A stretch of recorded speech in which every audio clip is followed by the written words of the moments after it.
sinf na biyu su ne mata kasiyatun ariyatun ma'ilatun mumilat ru'usuhunna ka asnimatul bukht al-ma'ila. kasiyat ariyat, annabi sallallahu alaihi wasallam bai gansu ba, sahabbai ba su gansu ba, suna mamakin mace kasiyat ariyat, gashi dai ta rufe jiki kuma gashi kuma ta sake jiki, ko kwanan nan ba ku gani ba? kasiyat ariyat, ma'ilat mumilat, ko kuma mumilat wa ma'ilat. Ma'ilat tana rangwadin jawo mutane,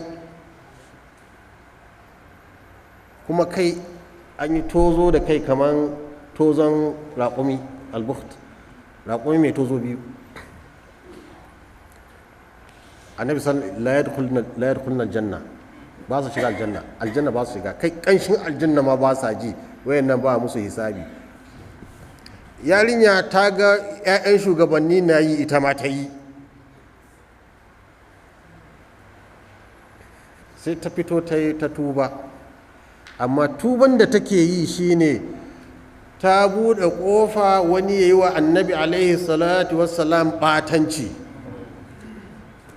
Wai ta buɗe ƙofa tunda ana zagi, aka zagi annabi, ta ita wannan zagin shine ya dame ta, abinda bata sani ba. Don wani ya zagi annabi shine ya yi laifin, ko kai na ruwanka? To amma bata san ta yi wani laifi shine fitar da aurata da jikinta, wanda yake annabi alaihi salatu wasalamin nan ya ce irin ku masu fitar da jikinku wa ku shiga aljanna. Kun fahimta? Ashe tuban da ya kamata ta yi, kada mu sake ganinta da tsiraici, kuma duk inda za a yi tabi a goge wannan sura. shi yasa muke gaya musu tuntuni, ku babbari kuna sawa intanet, domin in surar ki ta tafi kenan ila yawmul qiyama. Wani ya yi kwafi tuntuni, ku basa surar ku ga ɗabi'a na, ki sa filawa, ki sa menene, ga sunan abubuwa, hoton masallaci, hoton dabbobin Allah, halittun Allah iri-iri, amma kake sa hotonki, ka wani ya fitino da ke kin buɗe mishi hanya. Saboda haka ki tuba daga tsiraicin ne, amma wancan ba laifinki, daman shi manzo za a zage shi, wala tasma'unna min alladhina utul kitaba min qablikum min alladhina ashraku adhan. Za mu ta jin zagin manzo, ba wani abu bane kafiri yayi, ko me kake so kafiri yayi, me kake so yau manzo? Shi da ke neman ma ba zagi ba ya kashe shi, sai mu zo mu ɗauki abu ɗan ƙarami mu fankama shi. Amma a ainihin addini, wa man ya'si Allah wa rasulahu ya ta'adda hududahu yudkhilhu naran khalidan fiha wa lahu azabun muhin. Ta yi abin da zai kai ta wuta gaba ɗaya, daga kabari sai wuta, bai dame ta ba, kuma bai damu jama'a ba. Sai fasiki kafiri ya zagi annabi, shaida mutane sun sake yaransu, sun sake matansu cikin alfasha, sun sake matansu cikin fitsaranci, duka abu ya gashi nan suna yi. kun ga irin matan annabi bai gamsu ba, Allah ya tsare shi. Akwai wasu malamai Allah bai musu ido ba, suka ce sun gode Allah,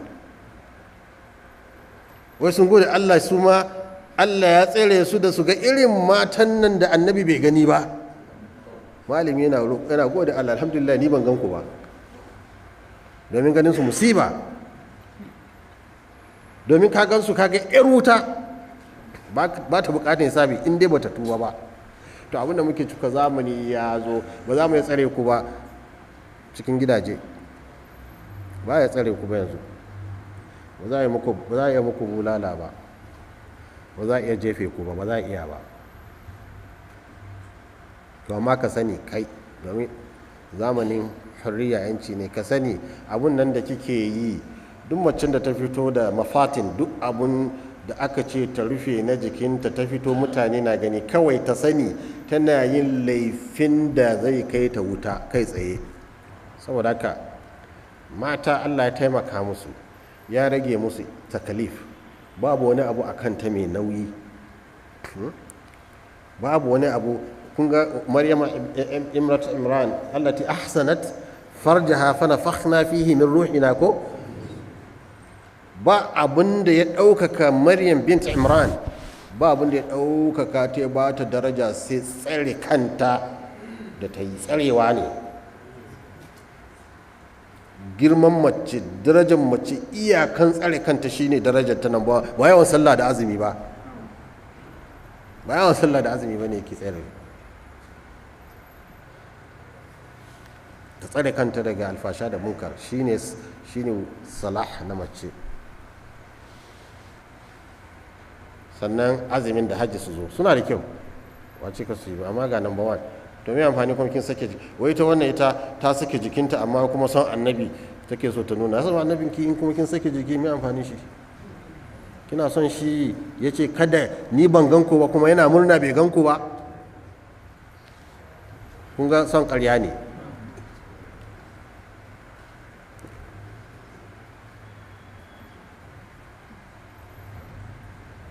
‘Ya'yan manya to akwai ita kuma wata, su kuma suna zaginta domin ta sa hijabinta lokacin da hijab ake tsoron shi, kuma dattijiya ce ta kusan zama ƙawa'id minan nisa, ta sa hijabinta kuma duk wani abu da ke damun al'umma tana fitowa tana kuka, ko ba haka ba? wani so yana zaginta kuma.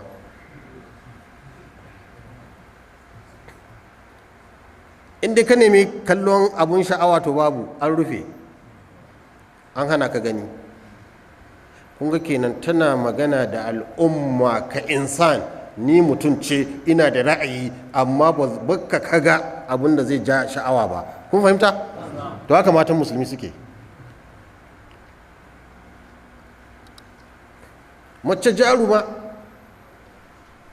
in kuna yunwa duk cikin matan kuwa zai fita ce kuna yunwa, ita ta iya.